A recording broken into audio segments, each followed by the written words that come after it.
કોટડા સાંગાણી સ્થિત પવિત્ર વિશ્રામ સાહિબની જગ્યા ખાતે પરંપરાગત અને દિવ્ય માહોલમાં ગુરુ પૂર્ણિમા મહોત્સવની ધામધૂમથી ઉજવણી કરવામાં આવી। આ પવિત્ર પ્રસંગે વિવિધ વિસ્તારોમાંથી મોટી સંખ્યામાં શ્રદ્ધાળુઓ દર્શન અને મહાપ્રસાદનો લાભ લેવા ઉમટી પડ્યા હતા।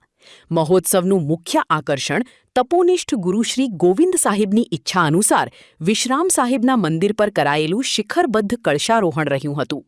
સમગ્ર પરિસરમાં ગુરુ મહિમાના ગાન સાથે ભક્તિમય માહોલ છવાઈ ગયો હતો।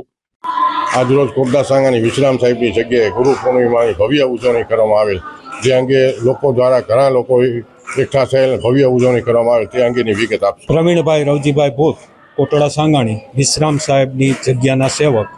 ગુરુર બ્રહ્મા ગુરુર વિષ્ણુ ગુરુદેવો મહેશ્વર ગુરુ સાક્ષાત પરબ્રહ્મ તસ્મે શ્રી ગુરુવે નમઃ।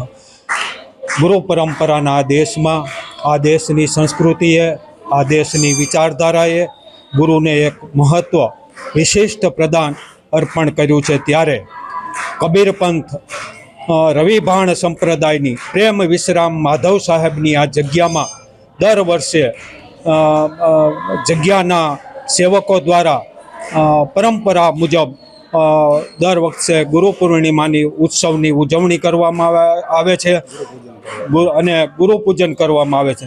તેમજ આ જગ્યાના તપોનિષ્ઠ શ્રી ગોવિંદ સાહેબની અસીમ કૃપાથી એમની જે એક ઈચ્છા હતી તેમનું આજે શિખરબંધ મંદિર અને એમની આજે કળશ પધરામણીની પણ ઉજવણી થઈ રહી છે। ત્યારે જુદા જુદા ગામમાંથી આ જગ્યાના સેવકો અહીંયા બહોળી સંખ્યામાં ઉપસ્થિત રહી અને ગુરુ પૂજન કરતા હોય છે।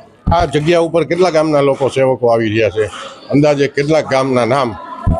અત્યારે 8 થી 10 ગામના તો ખરા જ, તેમજ 12 ગામ રાજકોટ, સુરત, અમદાવાદ વગેરે, ગોંડલ વગેરે શહેરોમાંથી પણ આ જગ્યાના સેવકો અત્યારે અહીંયા પધારી રહ્યા હોય છે। આ ગુરુ પૂર્ણિમાને કેટલા વર્ષોથી આ જગ્યા ઉપર ઉજવણી કરવામાં આવી રહી છે? મને સાંભળે ત્યાં સુધી ઘણા વર્ષો થયા આ જગ્યાની ગુરુ પૂર્ણિમાની ઉત્સવની ઉજવણી કરવામાં આવે છે। કોટડા સાંગાણી વિશ્રામ સાહેબની જગ્યાએ ગુરુ પૂર્ણિમાની ભવ્ય ઉજવણી કરવામાં આવી રહી છે। કોટડા સાંગાણી સલીમ પતાની અબતક।